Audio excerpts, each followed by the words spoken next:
অসাধারণ match, fantastic একটা match, high voltage match যাকে বলা হয়।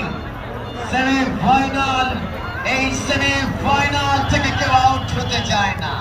এবারে কাটালেন একজনকে, সেখান থেকে অবশ্য 17, এবারে অবশ্য বাড়িয়েছেন সামনে, টেস্ট করলেন রক্ষণভাগের খেলোয়াড়, এবার অবশ্য রাখতে পারেননি 11 নম্বর জার্সিধারী খেলোয়াড়, সেখানে অবশ্য এবারে প্রান্ত দিয়ে আক্রমণ সারাচ্ছেন টিয়ার ভাই, সেখান থেকে অবশ্য রাইট উইং ব্যাক চমৎকার টেস্ট করলেন, সেখান থেকে 24 বাকি অসাধারণ একটা ম্যাচ।